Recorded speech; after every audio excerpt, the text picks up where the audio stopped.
ఓబద్యా గ్రంథము 1వ అధ్యాయము. ఓబద్యాకు కలిగిన దర్శనము. ఎదోమును గురించి ప్రభువగు యెహోవా సెలవిచ్చినది. యెహోవా యొద్ద నుండి వచ్చిన సమాచారము మాకు వినబడెను. ఎదోము మీద యుద్ధము చేయదములెండని జనులను రేపుటికై దూత పంపబడియున్నాడు. నేను అన్ని జనులలో నిన్ను అల్పునిగా చేసితిని. నీవు బహుగా తృణీకరింపబడుదువు.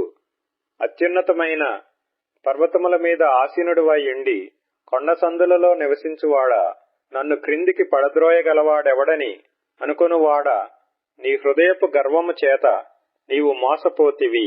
పక్షిరాజు గూడంత ఎత్తున నివాసము చేసుకొని నక్షత్రములలో నీవు దాని కట్టినను అచ్చటి నుండి నేను నిన్ను క్రింద పడవేతును. ఇదే యెహోవా వాక్కు. చోరులే గాని రాత్రి కన్నము వేయువారే గాని నీ మీదికి వచ్చిన ఎడల తమకు కావలసినంత మట్టుకు దోచుకుందురు గదా.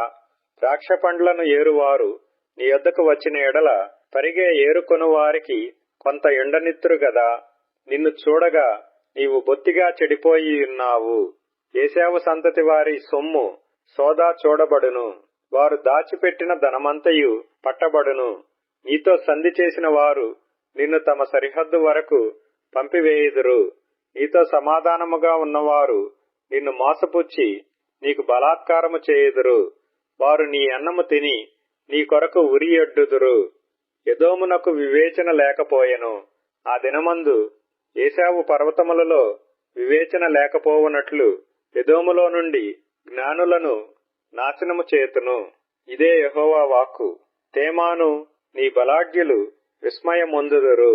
అందువలన ఏశావు యొక్క పర్వత నివాసులందరూ హతులై నిర్మూలమగుదురు. నీ సహోదరులైన యాకోబు సంతతికి నీవు చేసిన బలాత్కారమును బట్టి నీవు అవమానము నొందుదువు. ఇక నెన్నటికి లేకుండా నీవు నిర్మూలమగుదువు. నీవు పగవాడవై నిలిచిన దినమందు పరదేశులు వారి ఆస్తిని పట్టుకొని పోయిన దినమందు అన్యులు వారి గుమ్మములలోనికి చొరబడి యెరూషలేము మీద చీట్లు వేసిన దినమందు నీవును వారితో కలిసికొంటివి గదా.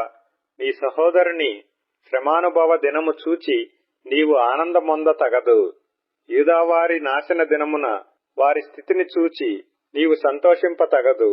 నా జనుల ఆపద్దినమున నీవు వారి గుమ్మములలోనికి చొరబడదగదు. వారి ఆపద్దినమున నీవు సంతోషపడుచు వారి బాధను చూడతగదు. వారి ఆపద్దినమున నీవు వారి ఆస్తిని పట్టుకొనతగదు. వారిలో తప్పించుకొనిన వారిని సంహరించుటకు అడ్డత్రోవలలో నీవు నిలువతగదు. శ్రమ దినమందు అతనికి శేషించిన వారిని శత్రువుల చేతికి అప్పగింపతగదు. యెహోవా దినము అన్ని జనులందరి మీదికి వచ్చుచున్నది.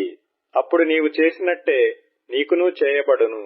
నీవు చేసినదే నీ నెత్తి మీదికి వచ్చును.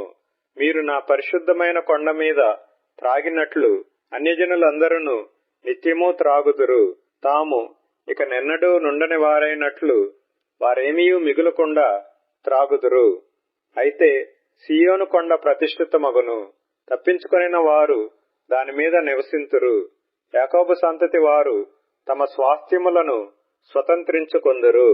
మరియు యాకోబు సంతతి వారు అగ్నియు, యోసేపు సంతతి వారు మంటయు అగుదురు. ఏశావు సంతతి వారు వారికి కొయ్యకాలుగా ఉందురు.